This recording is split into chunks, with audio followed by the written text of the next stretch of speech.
사마천의 사기에 그 백의열전이라는 게 있습니다. 몇 번을 반복해서 읽은지 아세요? 네? 1억 13,000번을. 거짓말. 머리가 너무 나빠요. 머리가 나빠요? 기억을 못해요.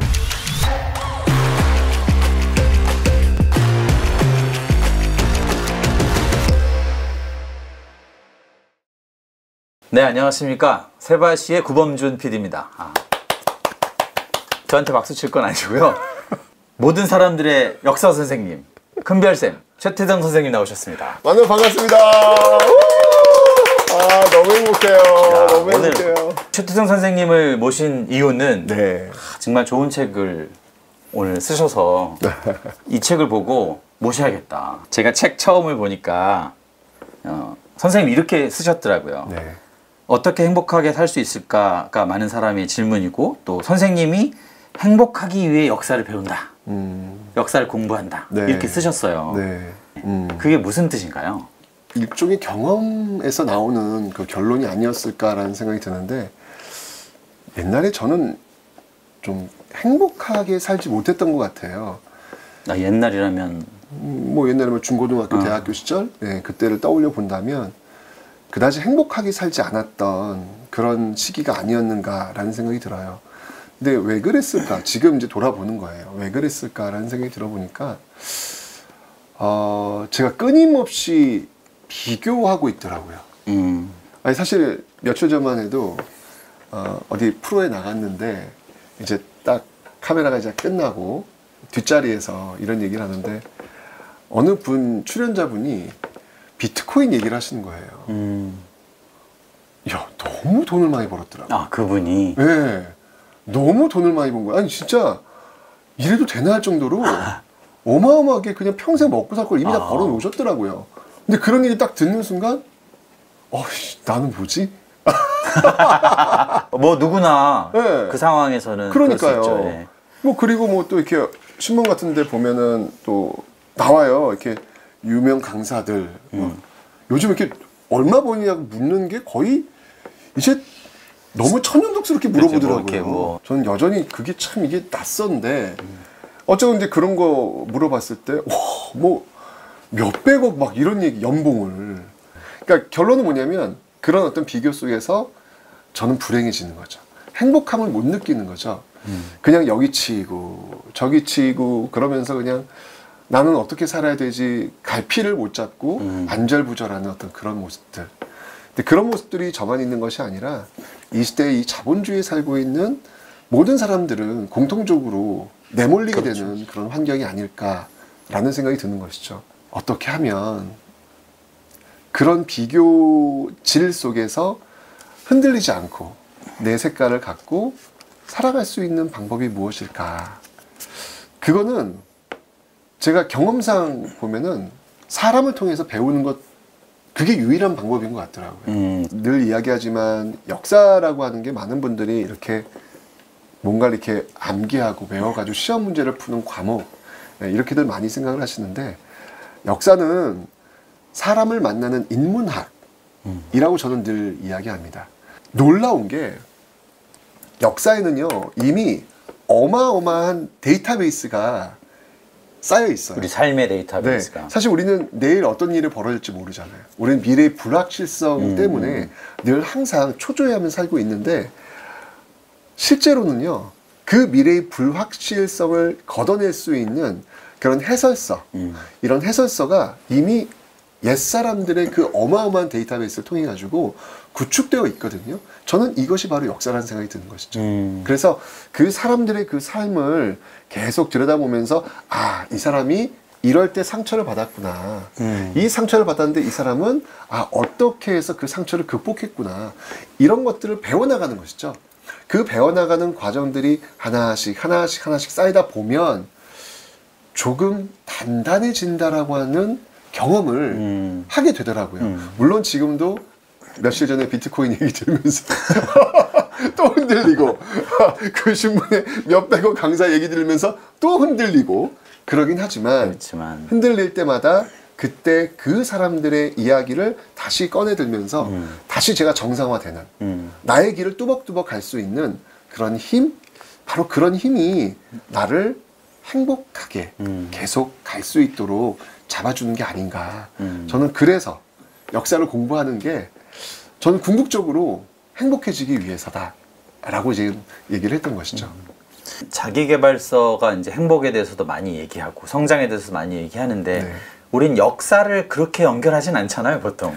그러니까 자기계발서나 이런 것들은 앞으로 어떻게 하라는 거잖아요. 근데 솔직히 말해서 검증된 건 아니잖아요. 그렇죠. 어떻게 하라는 건데 이게 맞아? 아니야? 뭐 이건 사실 잘 모르잖아요. 아, 이건 검증된 거네. 검증된 거라는 거죠. 아. 역사는 이미 검증되어 그러네요. 있는 거기 때문에 저는 그 속에서 한번 그 삶의 실마리를 좀 더 확실하게 좀 더 찾아볼 수 있지 않을까라는 생각이 드는 거죠. 그래서 오늘은 사실은 여기에 나와 있는 그 질문들이 우리가 일상에서 진짜 고민하면서 우리가 성장통을 앓으면서 해야만 하는 질문들이더라고요. 맞아요. 네. 제 첫 번째 질문이라고 좀 꼽은 건 나의 때는 언제인가. 이거 정말 사람들이 늘 하는 질문이잖아요. 살면서 난 언제부터 잘 되나, 내 전성기는 언제인가, 뭐 이런 질문이 나오는 건 아마 지금이 힘들기 때문에 나는 언제 잘 되나, 나는 내일은 언제 되나, 뭐 이런 말을 하는 건 지금이 힘들기 때문일 텐데요. 선생님 그 나의 때는 언제 오는 겁니까? 진짜 저도 아직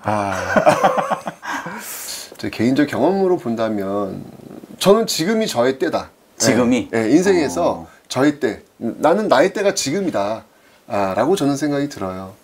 그러면 내가 지금 이 모습을 예전에 예측했을까? 내 20대, 30대 그때 나는 과연 이 모습을 갈 수 있다고 생각했을까? 그러지 않았던 것 같아요. 제가 제일 힘들었던 건 뭐 아무래도 저는 대학생 때가 제일 힘들었던 것 같아요. 네. 좀 방황이나 갈등이 많았던 때인가요? 그러니까 왜냐면 고등학교 때까지는 제 자아가 없었어요. 뭐 대부분 그렇지 않은가요? 그러니까, 네, 그러니까 아무 생각이 없으니까 이게 불행한 건지 아니 그러니까 늦게 철이 든 거죠. 대학생 때가 되어서야 비로소 자아에 대해서 알게 된 거예요. 내가 누구인가에 대해서 질문하게 되더라고요. 근데 그 질문이 굉장히 아까도 제가 설명드렸지만 누군가와의 비교 속에서 저를 발견하게 되는 거예요. 그게 너무 고통스럽더라고요. 그때 정말 집안도 너무 형편없고 제 꿈이 뭐였냐면 제가 그 고등학교 때 대학교 지나면 꿈이 뭐였냐면 제 꿈 딱 하나였어요. 푸셋이 공동 화장실에서 벗어나는 거. 그런 동네 집에 공동 화장실 쓰던. 제가 상가에서 상가 그 쪽방에서 저희가 이제 살았는데 화장실이 없어요. 대부분 그렇죠. 그때 저도, 있었잖아요. 네. 근데 아침에 일을 보러 가야 되는데 너무 고통스러운 거예요. 사람들이 이렇게 줄 서 있고 게다가 문을 열고 그 공간에 들어가면 이게 또 푸셋식이에요. 그렇죠. 좀 청결하지 않은. 진짜 정말 미치겠는 거예요. 아침마다 이런 고문 받는 그런 느낌? 꿈이 하나 내가 제발 여기서 좀 벗어나는 게 꿈이다. 이제 그러면서 다른 친구들과의 이야기, 다른 친구들과 했던 삶의 모습들을 이렇게 비교하면서 너무 속상한 거예요. 왜 나만 이 따위에서 살까? 나만 왜 이 지경일까? 그 버러지 같은 어떤 존재 같은 느낌이 드는 거예요. 내가 이 땅에 왜 태어난지는 모르겠더라고요. 예, 진짜 정말 극단적인 어떤 생각까지 할 정도로 진짜? 너무 힘들었어요. 대학교 때는요. 너무 지금 이 현실이 싫은 거예요. 끊임없이 저한테 상처를 주고 있더라고요. 예, 그냥 매일매일 여기 비교 저기 비교하면서 그럴 때 제가 지금 와서 느낀 게 뭐냐면 인간에게 불행의 시작은 누군가와 비교하는 순간부터 그 불행은 시작되는 거구나 라는 것을 저는 느꼈거든요. 옛날엔 그냥 어제가 똑같고 오늘이 똑같고 내일이 똑같을 거고 그냥 반복하면서 변화 없는 그런 삶을 살고 있는 제 모습이었단 말이죠. 그런데 어떻게 해서 지금의 모습이 되었을까? 저도 궁금한 거예요. 그러면서 제 스스로 내린 결론은 뭐냐면 그냥 그날 하루를 잘 버텼구나. 그 하루를 버텼는데 그 버팀이라고 하는 것이 저는 그냥 똑같은 하루의 연속 반복이라고 생각을 했더니 그게 아니었더라고요. 그 버티면서 어제가 쌓였고 또 오늘이 쌓이고 내일이 쌓이면서 조금씩 켜를 만들어내고 있더라고요. 그때는 몰랐는데 지나와 보니까. 근데 그 켜를 통해 가지고 거기서 싹이 나기 시작했고 거기서 다른 길이 열리기 시작하는 그런 모습을 저는 겪었거든요. 교직에 들어갔을 때. 네. 미국 교직에 들어간 것도 사실은 많은 분들이 언론사에서 이렇게 오셔가지고 이제 인터뷰 같은 거 많이 하잖아요. 네. 뭔가 남들이랑 다를 거야 라고 생각을 하시는데 참 제가 거기에 대한 답을 솔직히 말씀드리기가 너무 민망하고 죄송스러워요. 왜냐면 그냥 진짜 아까도 얘기했지만 먹고 살기 위해서 안정적 직종이 필요했던 거거든요. 그래서 저는 사실은 그냥 교직 된 거예요. 별거 없어요. 지금 되게 고백하시는 거예요, 네, 지금? 되게 왜냐면 제 그 삶의 여정 속에서 나올 수 있는 답은 그거밖에 없더라고요. 딱 학교에 들어가가지고 학생들하고 수업을 이렇게 하는 상황에서 학생들이 저한테 제가 수업을 딱 하고 나갔어요. 나갔는데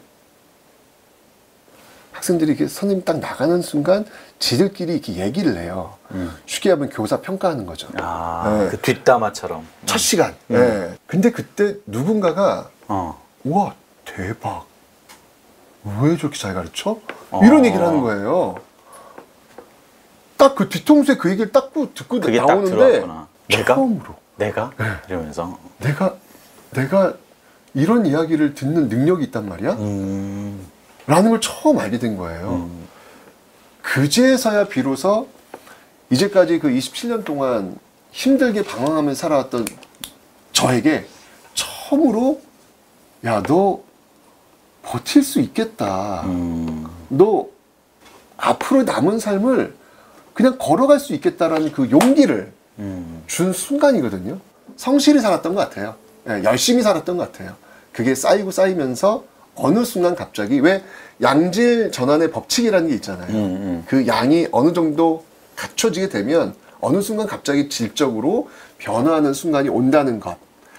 그것도 역시 인생에서 적용될 수 있지 않을까라는 생각을 한번 해봅니다. 존버해라. 제 경험상 그랬던 것 같아요. 나의 때라는 거는 사실은 뭐 기다리고만 있다고 해서 오는 건 아니네요. 그런 것 같아요. 이렇게 구세계를 없애고 새로운 세계, 나만의 세계를 디자인하고 만들고 길을 닦고 길을 열고 이런 사람들이 사실은 그게 존버의 구체적인 내용이라는 뜻이잖아요. 하여튼 저는 그걸 생각하면서 온 것 같지는 않고 그냥 그런 것들을 계속해서 했던 거죠. 계속해서. 제가 그때를 이야기할 때 전 이분은 진짜 놓치고 싶지 않은데 그 때라고 하는 것들에 대해서 한 300년 전 계신 분이 우리한테 이야기해 준 그 사례가 있어요. 300년 전. 네. 혹시 김득신이라는 분 아세요? 모르겠습니다. 사실 이제 김득신 하면은 일단 가장 먼저 딱 떠오르는 건 화가. 왜 고양이가 병아리를 채가자 그 어미닭이 파다닥 놀랐을 때 그 마루에서 곰방대를 들고 뛰쳐나오는 그림. 그게 그림. 김득신. 김득신이 그린 그림이에요. 워낙 유명한 조선후기 풍속한데 제가 이야기하는 건 화가 김득신이 아니고요. 문인, 시인 김득신을 얘기하는 겁니다. 근데 두 분이 이름이 똑같아요. 한자도 똑같고 똑같아요. 저는 이분이야말로 그 때라고 한 그때가 언제인가를 이야기해주는 가장 전형적인 분이다라는 생각이 듭니다. 이분이 어떤 분이냐면 금수저 집안이에요. 그 임진왜란 3대첩 하면은 행주대첩, 한산대첩, 그 다음이 진주대첩이잖아요. 네. 그 진주대첩의 장수가 김시민 장군입니다. 김시민 장군. 김시민의 손자예요. 네, 금수저 집안이에요.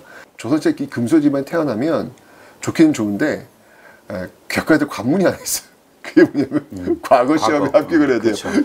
방법이 없어요. 여기 무조건 다른 길이 없잖아요. 지금은 그래도 내가 나 공부를 못하는데 그럼 다른 길을 좀 택할 수 있잖아요. 이 당시는 선택이 없어요. 저 공무원밖에 없죠. 무조건 글로 가야 되는 거 오로지. 근데 중요한 건 뭐냐면 그 시험이 너무 어려워요. 3년에 한 번밖에 안 봐요. 게다가 한 번 보는데 최종 합격자 33명밖에 안 돼요. 진짜 엄청난 시험이었군요. 한 번 떨어지면 3년을 기다려야 되고. 33명. 그러니까 얼마나 어려운 시험이에요. 그러니까 금수 집안에 태어난 대가를 치러야 되는 거예요. 근데 이 김득신이 머리가 너무 나빠요. 머리가 나빠요? 기억을 못해요. 머리가 너무 나빠요. 그러니까 이 집안에서 난리가 난 거예요. 머리가 나쁘다고? 왜냐면 과거 시험 봐도 합격을 해요. 조선시대는 그 과거 시험을 3대만 합격 못하면 양반은 인정 안 해줘요. 무조건 가야 되는 거예요. 난리가 난 거예요. 이게 장손인데 머리가 너무 나빠가지고 어떻게 해야 돼요? 외우지 못하는 거예요. 가족 회의가 열렸어요. 가문 회의가, 문중 회의가. 야, 얘 어떡하냐? 그 회의한다고 되나 그게? 아니, 그러니까 방법을 구해야 될 거 아니에요. 그래서 결론을 내요. 득신이 아웃. 득신이를 가문에서 축출해버려요? 호적에서 파버려요? 그건 아닌데 양자를 드리기로 한 거예요. 그러자 이 아버지가 화들짝 놀라는 거예요. 우리 득신이가 아웃 되면 안 되잖아요. 그래서 이 문중회의 가가지고 바짝 엎드리고 당신한테 기회를 좀 달라고. 나한테 기회를 좀 달라고. 아버지가 내가 우리 직접, 아들한테 기회를 달라고? 아들 내가 직접 교육시켜가지고 과거에서 학교 시킬 테니까 가문 있게 할 테니까 기회를 좀 달라고 간곡히 부탁합니다. 그래서 이 문중회의에서 기회 한번 주겠다. 그래서 아버지 기회를 준 거예요. 네. 그래서 아버지가 김득신을 끼고 가르쳐요. 어렸을 때부터. 아 얘는 어렸을 때부터 머리가 나쁘다고 판정을 받은 거예요? 왜? 아니 하늘 천 따지 거무련 누르와 이거 하면은 웬만하면 하는데 반복하면은 그냥 듣기라도 해서 따라할 거 아니에요. 이게 안 돼요. 근데 아버지가 가르치겠다 라고 해가지고 끼고 가르쳐요. 그런데 머리 나쁜 건 해결이 안 돼요. 자꾸 이야기가 뭔가 희망이 보이는 쪽으로 가야 되는데 해결이 안 돼요. 해결이 안 돼서 19살 때 처음으로 에세이를 써요. 처음으로 글을 쓰기 시작한 거예요. 글을 썼어요. 근데 19살 때까지 장가를 못 갔다는 얘기는 심각한 거거든요. 조선시대는 15살, 그렇죠. 14살이면 시집장가 가야 돼요. 19살이면 벌써 지금 애를 두셋을 낳아야 되는 나이에요. 근데 장가를 못 갔다는 얘기는 그만큼 문제가 많다는 얘기잖아요. 근데 처음으로 글을 하나 써왔어요. 아버지가 딱 봤는데 개판이에요. 이거 유치원도 이 정도 이게 야 내가 얘를 그렇게 십몇 년 동안 끼고 가르쳤는데 야 어떻게 글을 이게 뭐냐. 근데 아버지가 그때 뭐라고 얘기했냐면 어우 득신아 너가 드디어 글을 쓰기 시작했구나. 19살에. 근데 그 아버지는 속은 막 이런데 겉으로는 너가 이제 드디어 글을 쓰기 시작했구나. 득신아 장하다. 득신아 이렇게 하면 된다. 이렇게 계속 쓰고 또 쓰면 너는 언젠간 과거에 합격할 수 있다. 이 아비가 너 60될 때까지 밀어줄 테니까 걱정하지 말고 이렇게 글쓰시 계속해라. 근데 득신이가 이 얘기를 아버지가 내가 글 잘 쓴다고 착각을 한 줄 이게 받아들인 거야. 그렇지. 자신감이 이제. 야, 근데 내가 우리 아빠가 나를 이렇게 칭찬해줬네. 이러면서 용기 100배 해가지고 과거 시험에 계속 도전하는 거예요. 결과 어땠을 것 같아요? 그 19살 이후로 도전했다고요? 도전 이제 딱 도전하는 뭐 바로 되진 않았겠지. 맞습니다. 재수, 삼수, 산수 계속 떨어지는 거예요.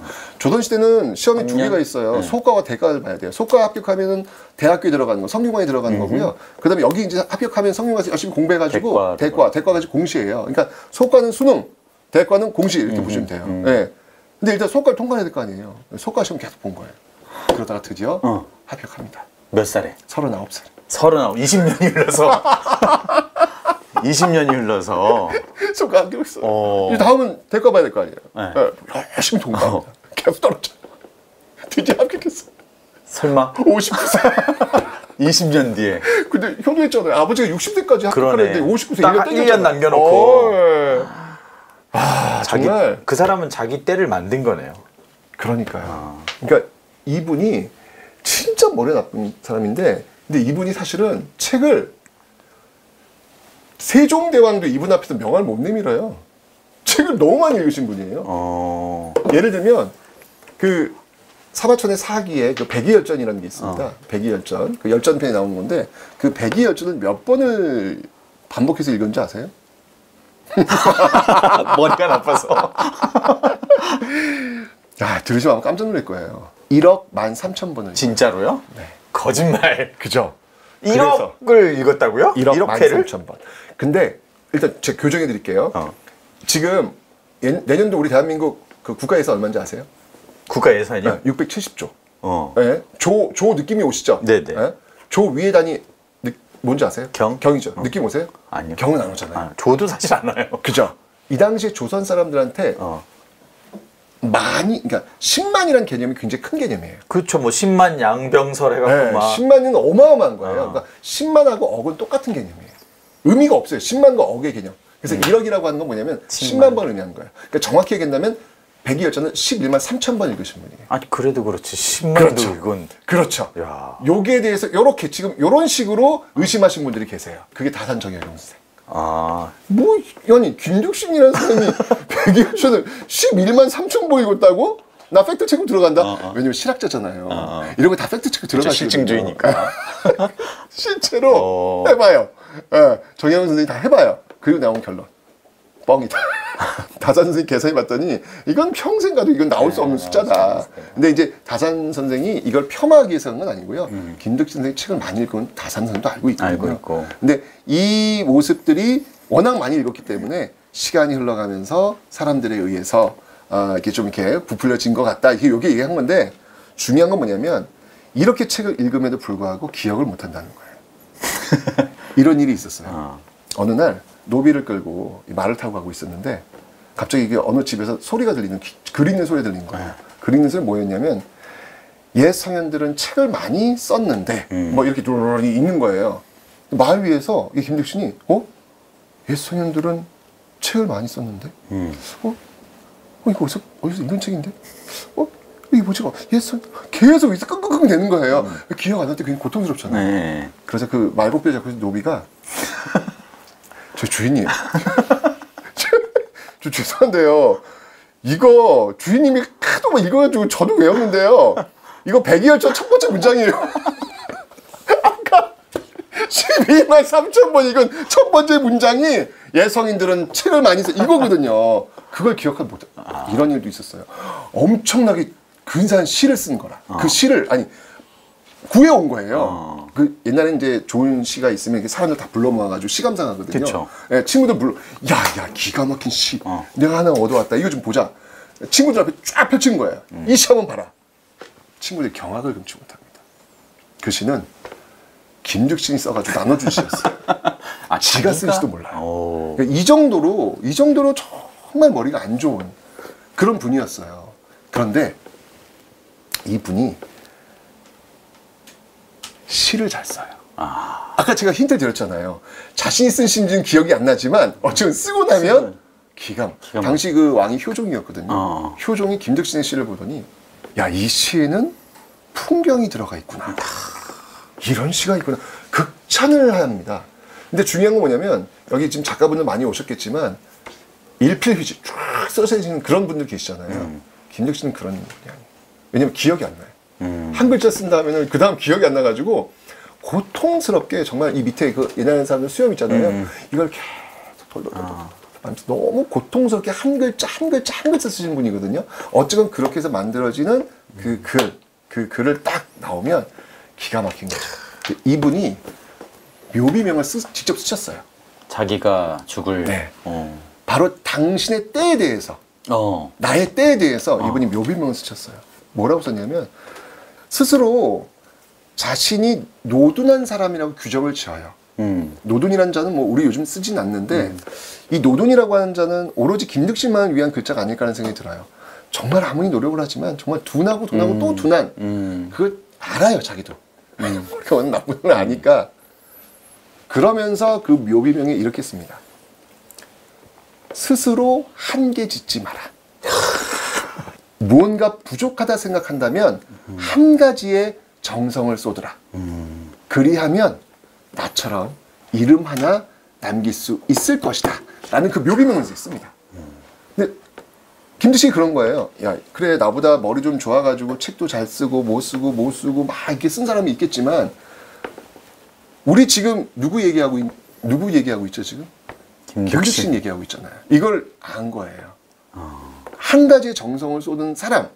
그 사람은 비록 그때가 늦을지라도 언젠가는 그때가 반드시 온다. 아까도 이야기했지만 누군가와 비교하면서 자존감이 떨어질 대로 떨어진 상처받은 그 분들에게 몇백 년 전 김득신이라는 분이 다독이면서 너 나보다 머리 나빠? 나 11만 3천 번 읽어도 그거 앞에 문장 모르면서 나야 나. 너무 할 말이 없어져. 그렇게 물어보면 너무 할 말이 없어져. 한계 짓지 마. 한계 짓지. 너만의 색깔이 있을 거야. 너만의 색깔을 찾으려고 노력해. 괜찮아. 이렇게 다독여주는 어떤 그런 느낌을 받게 되면서 갑자기 이렇게 눈물이 푹 나는 그런 분들이 정말 많으시더라고요. 김득신의 그 묘비명이 주는 울림은 그 사람의 삶을 통해 가지고 거기에 그 진정성이 담겨져 있기 때문에 힘이 있는 게 아닐까라는 생각이 듭니다. 그때는 옵니다. 그때는 그 남의 나라 작가 뭐 버나드 쇼인가 뭐 우물쭈물하다 볼 줄 알았다 뭐 우린 그런 잡스러운 장을 기억하고 있는데 사실은 우리 조상 중에 그럼요. 야 이런 엄청난 비문을 쓰신 분이 그럼요. 그것도 스스로 그러니까요. 놀랐습니다. 오늘 여러분 김득신 우리가 꼭 기억해야 할 분이라고 저는 생각이 됩니다. 어떻게 원하는 것을 얻는가가 다음 질문이었는데 이 답도 된 것 같아요. 다 될 겁니다. 어떻게 원하는 걸 얻는가는요. 한 가지만 존버하십시오. 그러니까, 이 두 질문을. 그러니까요. 그러니까 저는 아까도 왜 역사를 공부하면서 행복해지는 방법이 뭔가를 말씀드렸잖아요. 저는 이런 분들이 너무 많은 거예요. 그러네요. 저는 이 일생일문에서 바로 그 사람들을 만나면서 그 사람들이 주는 메시지, 정말 그 묵직한 메시지를 좀 놓치고 싶지 않았던 것이죠. 자, 이렇게 하면 우리가 이제 나의 때가 언제인가, 그 원하는 걸 나는 어떻게 얻는가, 이거 다 한 번에 김득신으로 해결한 건데. 그렇죠. 묘비명에 다 이건 있죠. 있는 것 같아요. 한 가지 딱 밀려 그러는데 뭔가 내가 가슴 뛰는 걸 하고 싶잖아요. 내가 좋아하는 거, 네. 나를 설레게 하는 그것. 근데 사실은 그게 뭔지 모르는 사람들이 많아요. 청년도 그렇고 중년이 돼서도 그런 게 뭘까 이렇게 고민하는 분들이 있는데 이런 것에 대한 답을 줄 만한 또 인물도 있나요? 가슴 뛰게 하는 일, 이게 뭘까? 역시 마찬가지로 아까 역사는 엄청난 데이터베이스가 있다고 했는데 그분들의 공통점이 있어요. 그 공통점은 뭐냐면 가슴 뛰게 했던 일은 사람답게 사는 일을 할 때. 사람답게 사는 일을 할 때? 네. 그 사람답게 사는 일이 뭐냐면 한자로 사람인, 아시죠? 네. 사람인을 잘 보면 이게 상형 문자잖아요. 두 사람이 이렇게 서로 의지하고 기대고 있는 모습. 이럴 때 비로소 사람인, 사람다움이라고 하는 게 만들어지는 거거든요. 사람이 언제 사람다워지냐면 내가 누군가에게 도움을 줄 수 있는, 도움을 주고 있는 존재라고 하는 사실을 인지할 때. 그때가 제일 행복해진다. 그게 사람답게 사는 거군요. 그렇죠. 그리고 가장 행복해질 때이거든요.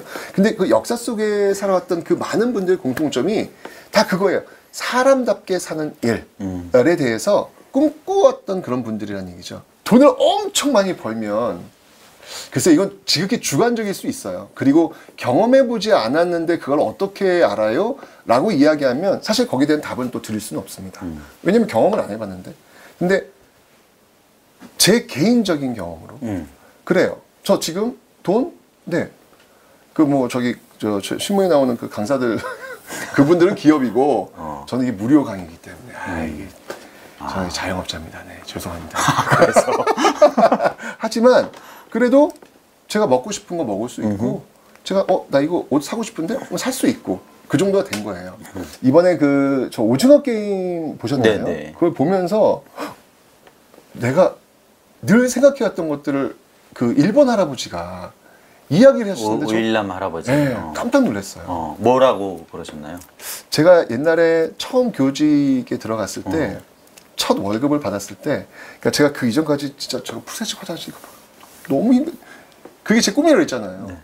제가 그때 그 또 하나의 꿈이 뭐였냐면 백화점에서 옷 한 번 사보는 거. 그래서 그때 첫 월급을 갖고 백화점에 간 거예요. 그래서 거기서 옷을 샀어요. 옷을 샀어요. 꿈을 이뤘네. 정말 너무너무 행복해가지고 야 최태성 너 드디어 너 해냈다. 너 백화점에서 너 옷 샀다. 근데요 지금은 백화점에서 옷을 사도 하나도 흥이 안 나요. 그렇죠. 지금 그냥 옷 샀네. 이런 거예요. 그러면서 그런 생각이 드는 거예요. 분명히 그때보다 지금 돈이 훨씬 많은데 나는 백화점에서 옷을 얼마나 살 수 있는데 나는 왜 행복하지 않을까? 왜 그때의 그 느낌이 없을까? 화폐라고 하는 물질이라고 하는 것들이 나의 그 행복을 비례하는 건 아니구나. 근데 그 이야기를 오일남 할아버지가 하시더라고요. 옛날에 게임할 때 친구들한테 너무 재밌었는데 이제는 돈이 이렇게 많은데 그 즐거움을 느끼지 못해. 그래서 내가 한번 직접 해보고 싶었어. 라고 이야기를 하시잖아요. 저는 거기서 바로 그런 메시지. 물질은 사람다움, 행복, 궁극적인 그런 것들을 채워줄 수는 없다. 진짜 행복의 그 마지막은 사람다움. 바로 내가 누군가에게 조금만이라도 도움이 될 수 있는 사람이라는 것들을 느낄 때 그때 행복을 느낄 수 있겠다라는 그때가 저는 이제 가슴이 뛸 때라는 생각이 드는 거예요. 내가 세상에 어떻게 기여할 것인가. 그렇게 너무 거창하고요. 그냥 누군가한테 조금이라도 도움이 줄 수 있는 그 자락 하나 찾는 것. 여기서부터 출발한다고 저는 생각이 들어요. 나 좋은 걸 찾는다고 생각했는데 그게 아니고. 네, 맞습니다. 네. 남 좋은 걸 찾아야 되는 거고. 네. 그 말이 일리가 굉장히 있네요. 꿈을 찾기도 하고 원하는 걸 뭐 얻기도 하고 네. 뭐 그런 과정에서 또 어려움이 많지 않습니까? 그럼요. 그럴 때 또 다른 방식으로 또 한계를 극복하는 그런 역사적인 인물은 또 누가 있을까요?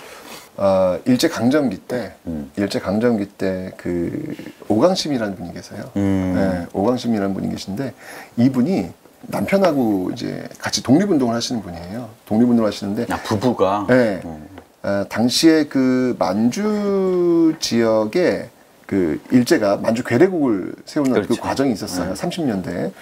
그때 이쪽이 중국 관내 지역, 만리장성 이남 쪽, 이쪽 지역에 독립운동을 하는 분들이 이 만주 쪽에서 이동을 해가지고 새롭게 본부를 좀 만들어야 되겠다라고 이제 그 논의를 하는 과정이 있었는데 이 중국 관내 쪽에서 만주 쪽으로 보고서를 작성해가지고 지금 상황이 이러이러하니 이러이러한 결론을 해서 이렇게 움직이면 좋겠다라고 하는 그 조직 보고서를 만들어내요.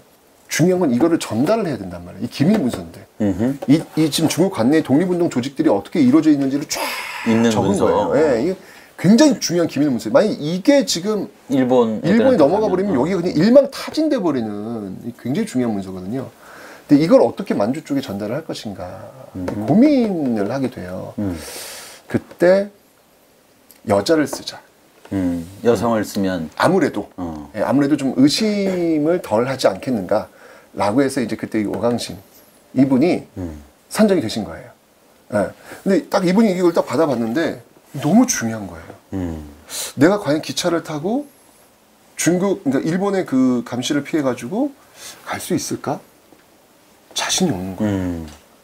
분명히 어딘가에서 한번 검문을 받고 이걸 뺏길 것 같은 그런 불안감, 두려움 때문에 잠을 못 자요. 그러다가 이분이 결론을 내세요. 이게 200쪽 보고서거든요. 되게 두꺼운 책이네요. 네, 200쪽 보고서거든요. 여기 품에다가 이렇게 넣을 수 있는 게 아니군요. 그러니까요. 이거를 통째로 외우자. 200쪽 보고서를. 외우자? 김득신과 저는 전혀 반대. 우리가 극과 극의 역사적 인물을 가지고 오늘 이야기를 나누고 있습니다. 네. 그래서 사흘 밤낮을 계속해서 외워요. 계속해서. 토시 하나 외워진다고 외워지나요? 그러니까요. 자신의 어떤 생명줄과도 관련된 거잖아요. 정말 극한 상황이잖아요. 이러니까 이게 외워지나 봐요. 이거를 사흘 밤낮 다 외워가지고 만주로 갑니다. 만주로 가서 뭐 몸에는 뭐 지닌 게 없고 아무것도 없어요. 와. 머릿속에만 있는 거예요.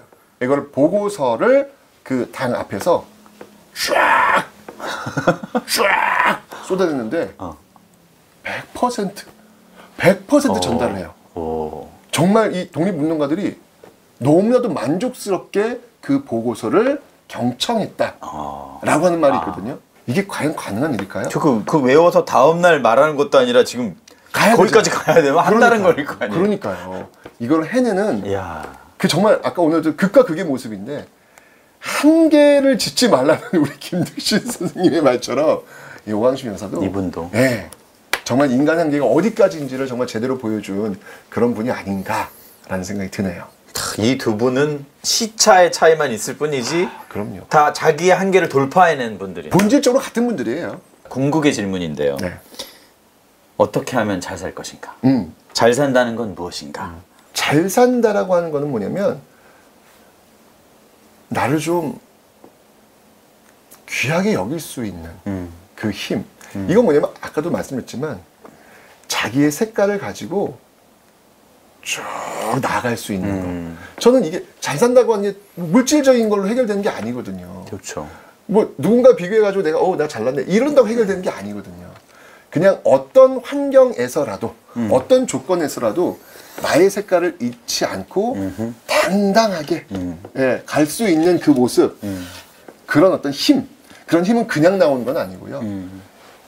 항상 그 역사 속에서 어려운 순간 극한의 상황 속에서도 자기의 색깔을 잃지 않고 정말 그 꼿꼿하게 살아왔던 그 많은 역사 속 사람들을 만나면서 그 힘을 비축할 수 있는 게 아닐까.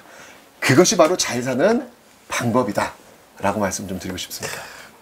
역사라는 걸 우리 최태성 선생님은 정의하시기를 자기계발 관점에서는 검증된 삶의 데이터베이스다.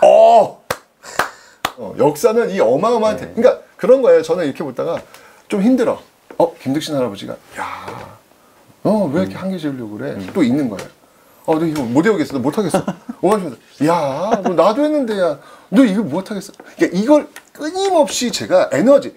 저는 역사는 어떻게 보면 시금치다. 뽀빠이의 시금치다. 먹으면.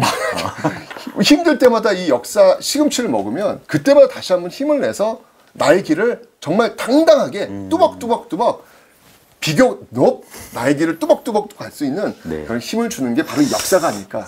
일생일문의 이 답은 바로 이 역사에서 나온다라고 저는 늘 이야기하고 있습니다. 이 재밌는 이야기가 이 일생일문에 굉장히 많이 담겨 있습니다. 맞습니다. 요새 힘든 그리고 무기력한 분들이 많은데 그런 분들에게 좀 소개해 줄 만한 역사적인 인물, 검증된 삶의 데이터를 하나 알려주십사 이렇게 부탁을 했습니다. 요즘 그 2030 세대 분들이 많이 힘들어 하시더라고요. 어제 뉴스를 봤더니 단군 이래 처음으로 부모님 세대보다 못 사는 세대가 될지도 모른다라는 이런 뉴스를 제가 이렇게 접하면서 우리 2030 세대들이 갖고 있는 그 절망감 이런 것들이 참 크구나라는 어떤 그런 생각이 들었어요. 이순신 장군이 그 했던 말이 있습니다. 왜 그 당시 임금 선조가 이순신에게 수군을 파하고 육군으로 다 합류하라는 명령을 내려요. 그때 이제 이순신 장군이 긴 장계를 쓰게 됩니다. 아주 긴 장계를 쓰게 되는데 뭐라고 썼냐면 글을 쓰다가 아주 유명한 명문이 들어오죠. 금신 전선 상유 12. 지금 신에게는 12척의 배가 있습니다. 이때 이 이순신 장군이 자신이 갖고 있는 12척의 배를 설명하는 수식어를 굉장히 고민을 많이 해요. 그러니까 이 12척을 어떻게 설명할 것이냐. 어떤 방식으로 이 임금, 통수권자한테 설명할 것인가. 그러다가 선택한 단어가 하나 있어요. 그게 바로 금신 전선 상이라고 하는 한자를 택해요. 이 상이 이 뜻이 뭐냐면 오히려라는 뜻이에요. 그러니까 이순신은 자신이 갖고 있는 12척의 배를 설명할 때 오히려 12척의 배가 있다 라는 표현을 쓰는 거예요. 자신보다 2배, 3배나 되는 2배, 3배가 뭐예요? 10배, 20배 되는 어마어마한 배들이 지금 몰려오고 있단 말이에요. 누가 봐도 패배를 직감할 수밖에 없는 그런 상황이 내몰리고 있는 거거든요. 그때 선조가 어떻게 보면은 빠져나갈 수 있는 구멍을 마련해 준 거예요. 육군으로 합류하라고 했으니까 책임을 면할 수 있잖아요. 패배 직면에 있는 상황 속에서. 그런데 이순신이 선택한 단어는 오히려예요. 이런 상황 속에서 이순신은 오히려 해볼만 하다라고 이야기를 하고 있거든요. 정말 그 극한의 상황 속에서도 이육사 시인이 계세요. 네, 이육사 시인의 그 꽃이라는 시를 보면 여기에 또 오히려란 단어를 또 씁니다. 네. 그러니까 이 오히려라고 하는 단어를 이분들이 쓸 때 그 상황은 뭐였냐면 정말 극한의 상황이었어요. 정말 패배가 눈앞에 보이고 죽음이 눈앞에 보이는 그 극한의 상황 속에서 이분들이 정말 자신의 생을 걸고 선택한 단어가 오히려라는 뜻이거든요. 오히려 해볼만 하다라고 하는 거. 그러면서 한번 좀 이야기를 해드리고 싶은 게 우리 모두에게는 12척의 배가 있을 거예요. 그런데 우리가 갖고 있는 12척의 배는 어떤 배일까? 누군가에게는 12척의 배 밖에 없겠지만 누군가에게는 12척의 배 씩이나 있지 않을까? 과연 내가 갖고 있는 12척의 배는 어떤 배일까? 이 질문으로 답을 좀 드리도록 하겠습니다. 누구나 어렵다, 힘들다 할 때 아닙니다. 오히려 해볼만 합니다. 딱 이렇게 얘기하는 거군요. 그 과거 사람들이 우리에게 준 메시지, 힘을 내라는 거죠. 예. 물론 그게 늘 승리, 그렇죠. 이순신도 그걸 승리라고 생각 안 했을 거예요. 아니 지금 백척 배가 지금 밀려오고 있는데 그걸 내가 이길 거라고 내가 확신할 수 있을까요? 하지만 그럼에도 오히려 해볼만 하다 라고 이야기하면서 판을 짜가는 거죠. 그런 어떤 그 오히려라고 하는 그 단어를 그 심장에 좀 새기고 한번 해볼만한 판으로 한번 달려가 봐야 되지 않을까라는 생각을 한번 해봅니다. 너무 좋은 얘기입니다. 저는 마지막 질문으로는 이걸 드리고 싶어요. 나에게 질문을 한다는 것, 우리가 질문을 갖는다는 것, 이거는 왜 중요할까요? 생각하게 해주니까요. 생각하게 해준다. 사실 지금 이 주신 질문들은 굉장히 어려운 질문들이고요. 생각하기에는 꽤 시간이 걸리는 질문들이에요. 그러다 보니 생각하지 않아요. 오히려. 그렇죠. 그렇죠. 그런데 이렇게 질문을 주시는 순간 생각하게 하거든요. 이제까지 생각해보지 못했던 것들을 생각해보게 하는 질문. 저는 이 질문의 힘이라는 생각이 드는 거예요. 그래서 항상 제가 제 심장에 늘 새겨두고 있는 질문이 있어요. 우당 이회영 선생님이 평생을 살아오면서 던진 질문이 하나 있습니다. 우당 이회영 선생은 어떤 분이냐면 지금의 명동 일대 땅을 다 소유하고 계셨던 그 집안. 그 예, 집안의 예, 그 집안. 분이시군요. 예. 지금 명동 땅값을 환산해 보면 2조가 넘어요. 이거를 다 팔아가지고 만주로 넘어가셔서 거기에 신흥무관학교의 전신 학교를 세우셨던 그리고 그 신흥무관학교가 이후 항일무장투쟁의 서막을 열었던 그 장을 열으셨던 그 집안의 아들입니다. 이 우당 이회영 선생이 그렇게 만주에 넘어가셔가지고 3년 뒤에는요 그 재산을 다 써버려가지고 옆집에 옥수수를 구하러 가는 장면이 등장해요. 한편으로 참 이해가 안 되죠. 아니 그냥 잘 먹고 잘 살 수 있는 2조면은 몇 대를 지나도 쓸 수 없는 그런 어마어마한 돈을 갖고 있는 집안인데 3년 뒤에 옆집에 가서 옥수수를 꾸고 있는 이 모습을 우리는 과연 어떻게 바라볼 것인가에 대한 그 고민을 하게 되는데 이분이 평생을 살면서 한 질문이 있어요. 그 질문이 뭐냐면 한 번의 인생 어떻게 살 것인가. 한 번의 인생 어떻게 살 것인가. 사실 이 질문은요 어찌 보면 평범한 질문일 수 있어요. 그런데 그 질문을 던지고 그 질문에 대한 답을 구하려는 순간 갑자기 묵직함이 밀려듭니다. 왜냐하면 쉽게 답을 할 수가 없어요. 그러네요. 우리가 살아가면서 내가 한 번밖에 못 살아? 라고 하는 생각을 과연 몇 번이나 할까요? 우리는 계속 살 것 같아요. 살아왔으니까 앞으로도 지금 이 모습으로 계속 살 것 같아요. 확실한 건 우리는 끝이 있다는 거예요. 우리는 딱 한 번밖에 살 수 없다는 거예요.